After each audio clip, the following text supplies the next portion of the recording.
Commission to work fast because we needed to move fast with our own transition.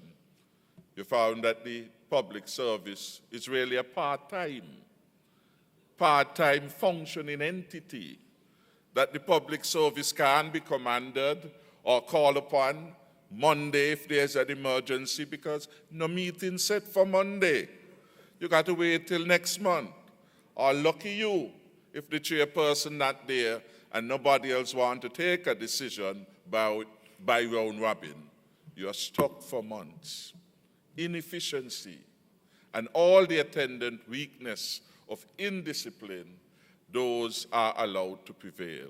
So we have to have a serious look about government, its functioning, the role of the civil service in that regard, but perhaps even more fundamentally, in light of the limited fiscal space with which we find ourselves, we have to ask ourselves what it is our people require our government to do.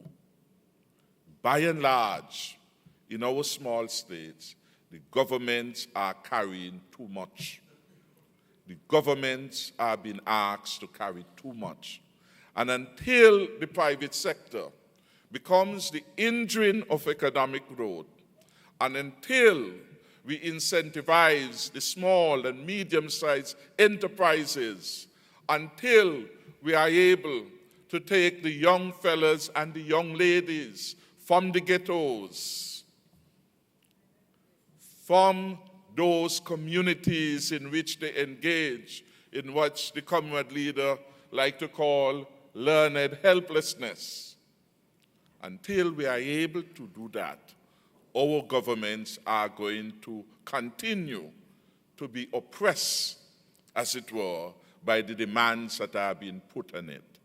And so we have to answer, must the government provide certain basic, essential services, a quality education for our people that equips them and recognize the different potential among all of our citizens, that not all will be bright academicians, not all will be good at maths and English and science, as important as they are to our development. But many of them have gifted hands, carpenters, air conditioners, and they could provide a range of technical support which is needed in many of our industries, but which now you can't find. And our education system must again address the fact that part of its mission must be to help our people to fulfill their gifts and God-given talents. And even in the ghettos, even in Laventille, even in Newton Ground, in Newtown, in Bastille, we find many of our young people ostracized, as it were, left on the periphery. And then you hear them in their music, in their rap, in their dance, in their choreography. And you understand, these are gifted people whose talents now need to be harnessed into greater productive engagement in industry which can be billionaire. We're talking about billion in terms of entertainment and arts and culture. These have been some neglected areas for now we have to bring into the mainstream if we are going to advance prosperity for all of the people of the Caribbean.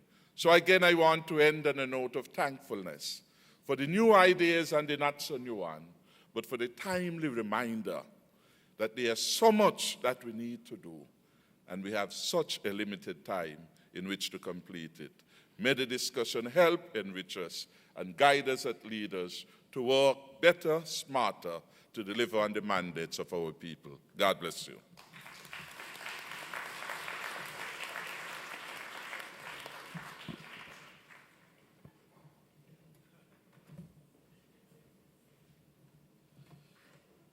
When I was a law student, I remember reading judgments from the Privy Council.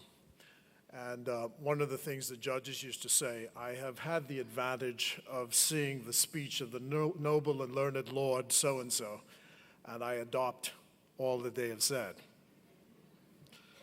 I am here, however, to represent the Right Honorable Prime Minister, who's unable to be here because of a very important event in the Bahamas.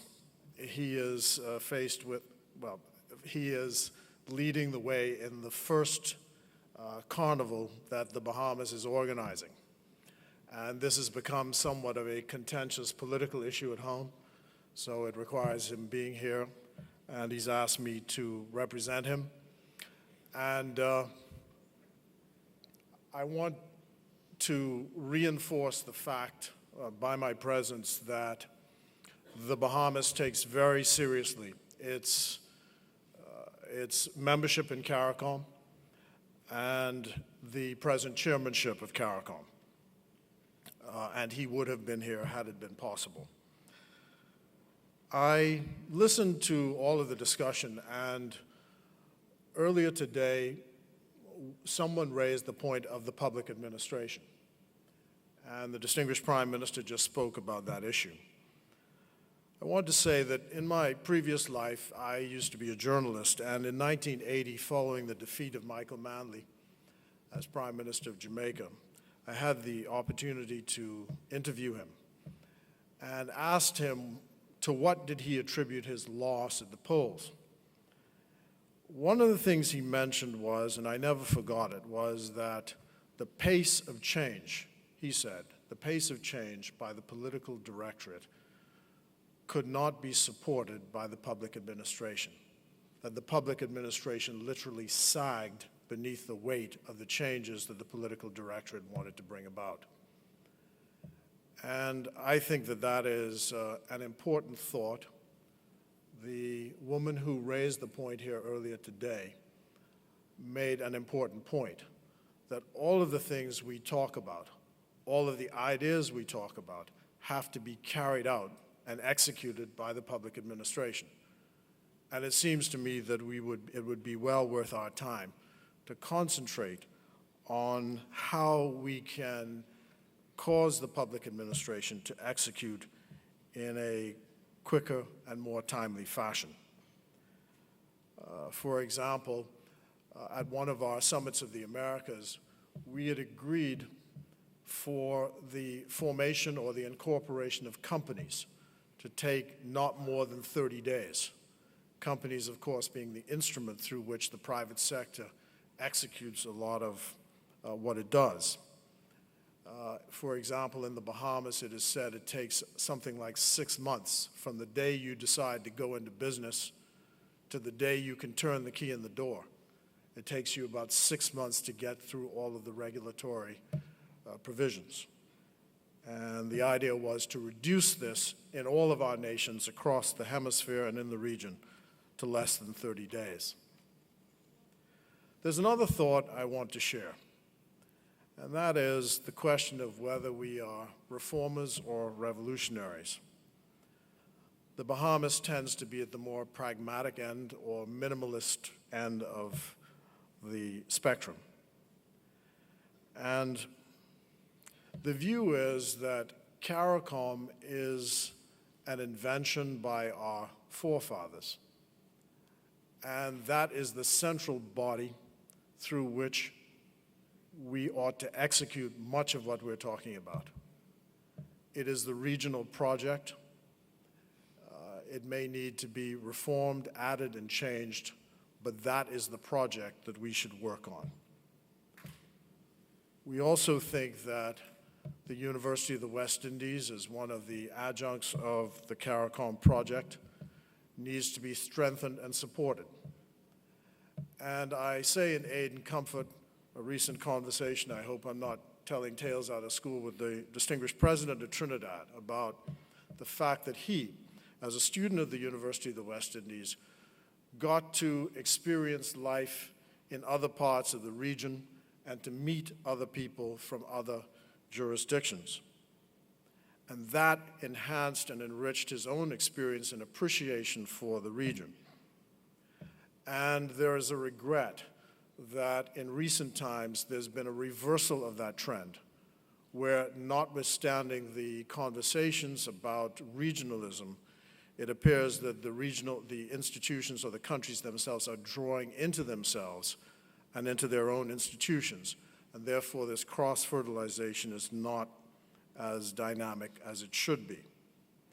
And that is one of the starting points of the conversation our Prime Minister had when he spoke in this country on the 7th of April last year at Dr. Knight's Forum about the experiences of the cross-fertilization of ideas in the university and of meeting regional leaders, friends, and associates through the university and in schools and the education experience.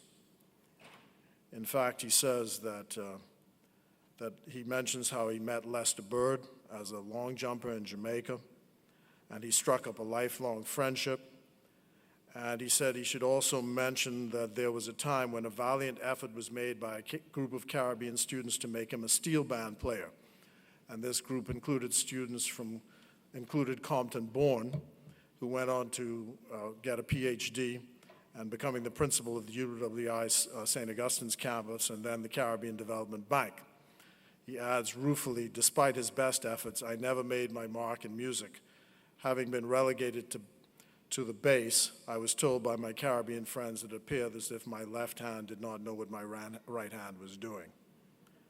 But the point he makes is that that early experience gelled a set of friendships and associations which inured to the benefit of the region. And the regional project is stronger and better for that development.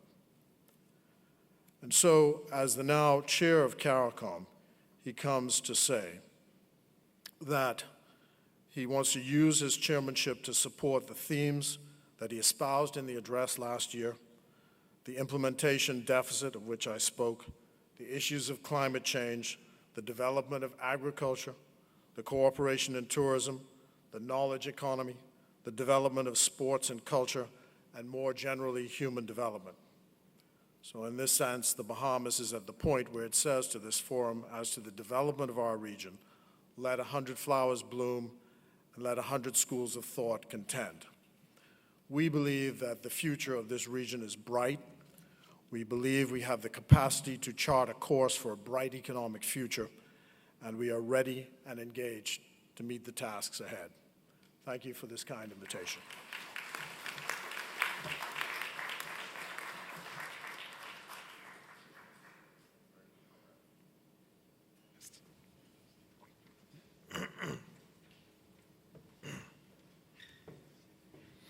You wish to sit?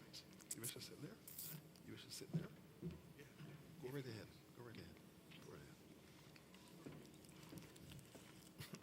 Thank you.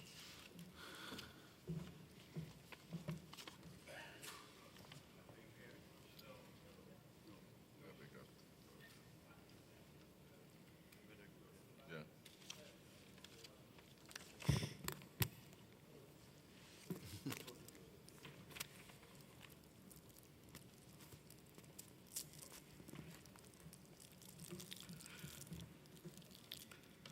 Well, we have heard earlier on from Minister Vasan Bharat give you the message from the Prime Minister of Trinidad and Tobago, and I know that she wanted very much to be here today.